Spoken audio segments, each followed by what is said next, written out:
ஓம் சாய்ராம், ஜெய் சாய்ராம். என் அன்பு குழந்தையே, என் பாசம் மிகுந்த என் தந்தையே, என் கஷ்டங்களை உன் காலடியில் வைத்து விட்டேன். என் சாயப்பா, நீயே என்னை பார்த்து கொள்வாயப்பா என்று அவர் பாதங்களில் சரணடைந்து விடுங்கள். எல்லாவற்றையும் பார்த்து கொள்வார். உனக்கு எது நடந்தாலும் அது எல்லாமே நன்மைக்கு தான், அனைத்துமே நன்மைக்கு தான் என்பதை நீ நினச்சிக்கணும். அப்போ தான் உன்னால் தெளிவாக இருக்க முடியும், எதையுமே தீர்க்கமான முடிவாக எடுக்க முடியும். உன் மனசில் தேவையில்லாத எண்ணங்கள் எல்லாம் நிறைய உருவாகிட்டே இருக்கும்.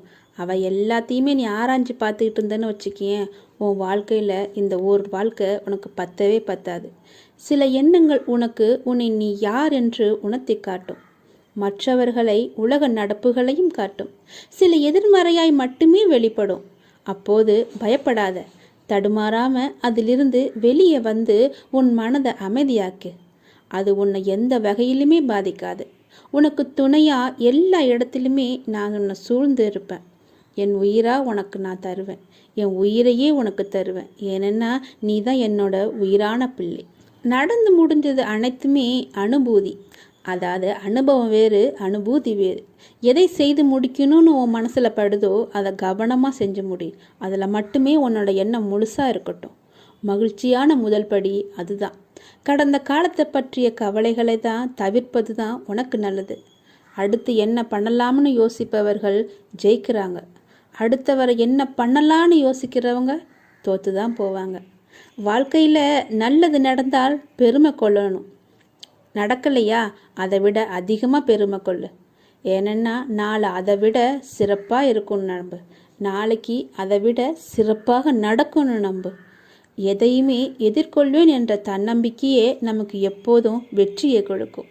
தைரியம், துணிச்சல், வீரம், கம்பீரம் இவை எல்லாம் தான் நம்மக்கிட்ட இருக்கணும். அறிவில் முதிர்ச்சி அடையணும், மனதில் முதிர்ச்சி அடையணும், தொழிலில் முதிர்ச்சி அடையணும், உறவுகளில் எல்லார்ட்டையும் முதிர்ச்சி அடையணும், பொருளாதாரத்தில் முதிர்ச்சி அடையணும், ஆன்மீகத்தில் முதிர்ச்சி அடையணும். இவை அனைத்திலுமே மெச்சூரிட்டியாக இருப்பவங்களை அனைத்துமே வெற்றி தான். அவங்களுக்கு தான் மங்களமும் கிடைக்கும். எல்லாத்துலேயுமே முதிர்ச்சி அடைஞ்சாதான் நமக்கு வெற்றி கிடைக்கும். நீ செஞ்சுக்கிட்டே இரு, அப்போ தான் உனக்கு அனுபவம் கிடைக்கும். அனுபவம் இல்லைன்னு புலம்புவாங்க நிறைய பேர், கவலைப்படுவாங்க, குறை சொல்லுவாங்க, சோம்பேறித்தனமாக இருப்பாங்க. நான் ஏன் ஜெயிக்கலை தெரியுமா என்று ஏதாவது ஒரு காரணத்தை தேடிக்கொண்டே இருப்பாங்க. காரணம் சொல்பவர்கள் காரியம் செய்ய மாட்டாங்களா? காரியம் செய்பவர்கள் காரணம் சொல்ல மாட்டாங்களா? எல்லாமே நமக்கு தெரியும், அந்த இறைவனுக்கு தெரியும். எதையுமே துணிஞ்சு செயல்பட்டாதான் உன்னால் வெற்றி அடைய முடியும். பயந்துக்கிட்டே இருந்தின்னா நீ அப்படியே இருக்க வேண்டியதுதான். எண்ணி துணிக கருமம், துணிந்த பின் எண்ணுவம் என்பது இழுக்கு. இதனை நல்லா ஞாபகம் வச்சுக்கோ. என்னோட அன்பு குழந்தை, நீ வாழ்க்கையில் எதையுமே எதிர்பார்க்காத. நீ எதிர்பார்க்காத வண்ணம்தான் உனக்கு உன் அருகில் உன் சாயப்பா நான் எப்போதும் உயிராக இருப்பேன்.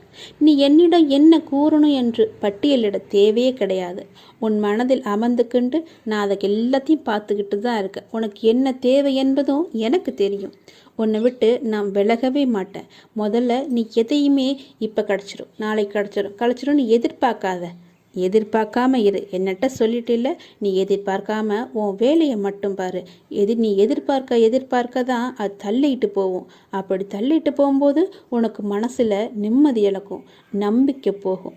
அதனால தான் சொல்கிறேன், நீ எதையுமே எதிர்பார்க்காத. என்னட்ட நீ சொல்லிட்ட, அதனால் நான் எல்லாத்தையுமே பார்த்துக்கிறேன்.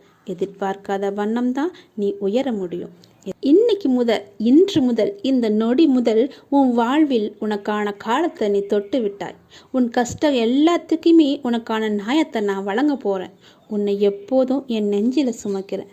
இன்று உனக்கான நல்ல செய்தியை நான் உனக்கு பரிசளித்தேன். இனி தொடர்ந்தும் அதுக்கு மேலும் உனக்கான நல்ல செய்தி வரும். நீ தளராத. மற்றவர்கள் எல்லாரும் உன்னை பசப்பாடினாலும் நீ கலங்காத. யாரை பற்றியுமே நீ பேசாத. உன் கோபத்தை குறைச்சிக்கோ. உன் சூழ்நிலைகளை மாற்றி நான் அமைக்கிறேன். உனக்கான வெற்றி பாதையில் நீ முதல் அச்சை இன்று நீ பதிச்சிட்ட. விரைவில் அதில் ஓவியமாக பயணிக்கப் போகிற. இன்று நீ கண்ணீர் மல்க என் முன் நின்ற இல்லையா? என் பிரச்சனைகளுக்கு விடிவு காலம் கொடுங்கப்பா என்று கேட்டு இல்லையா? அதற்கு தான் நான் இன்று உனக்கு நேராக பதிலளிக்க போகிறேன். உனக்கு நிச்சயம் நல்ல வழி கிடைக்கும். நீ நல்லா இருப்ப. நல்லது மட்டும்தான் உனக்கு நடக்கும்.